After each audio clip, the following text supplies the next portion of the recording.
வணக்கம், காஞ்சிகேசன் பேசுகிறேன். எப்படி இருக்கீங்க? இன்றைக்கி நைட்டு கிச்சனில் நான் வரலைங்க, அவங்களே பண்ணிட்டாங்க. ஏன்னா திடீர்னு வந்துட்டு டைம் ஆகிட்டு எனக்கு பசிக்குதுனாங்க. நான் வந்து கொஞ்சம் வேலையாக இருந்தேன். நீ போய் செஞ்சிருமா நான் அவங்க வந்து இந்த அர்ஜென்ட் உப்புமா ரவை இல்லை, இது ஒன்று தான் கரெக்டாக. நீங்கள் என்ன தான் டைம் எடுத்தாலும் ஆனியன்லாம் கட் பண்ணி போட்டாலும் 7 மினிட்ஸில் ரெடியாக ஒரே டிஃபன் இது ஒன்று தாங்க.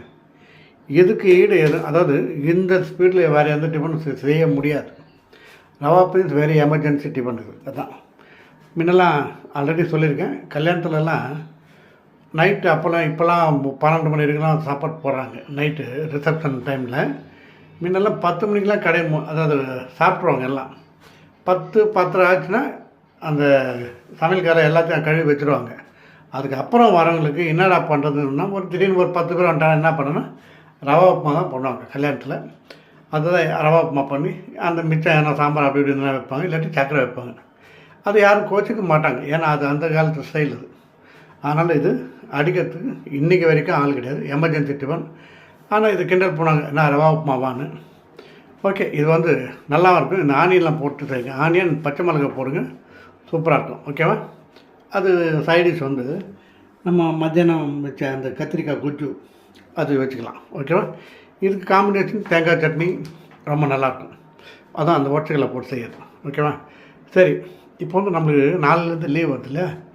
வெள்ளி, நாளைக்கு இண்டிபெண்டன்ஸ் டே, சாட்டர்டே, சண்டே, 3 நாள் லீவுக்கு எல்லாம் பிளான் போடுவீங்க.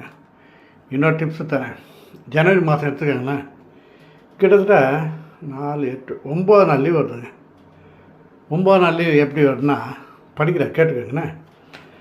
10/1, அதாவது 26வது வருஷம் ஜனவரி மாதம் 10ஆம் தேதி சனிக்கிழமை ஜனவரி மாதம், 11 சண்டே, 12 மண்டே. அன்றைக்கி ஒரு நாள் ஆஃபீஸில் என்ன டக்கா கொடுத்து லீவ் வச்சுருங்க, சிஎல் மாதிரி எதோ ஒன்று போட்டுக்கலாம். 13 போகி. பெரும்பாலும் ஆஃபீஸில் பர்மிஷன் கொடுப்பாங்க, இல்லை என்னது ஆர்எச் இருக்கும். சில கம்பெனிகளுக்கு கிடையாதுன்னாங்க. ஆனால் அந்த 2 நாள் மட்டும், திங்கள் அன்று செவ்வாய் மட்டும் கொஞ்சம் உஷாராக பார்த்துக்கணும். அதே 14ஆம் தேதி பொங்கல், அன்றைக்கி லீவு தான் கம்பல்சரி. 15ஆம் தேதி மாட்டுப் பொங்கல். சில ஆஃபீஸில் தான் லீவ் விடுவாங்க. எங்கள் போஸ்ட் ஆஃபீஸ்லாம் வெறும் பொங்கல் மட்டும்தான் லீவ், வேறு எதுவுமே கிடையாது.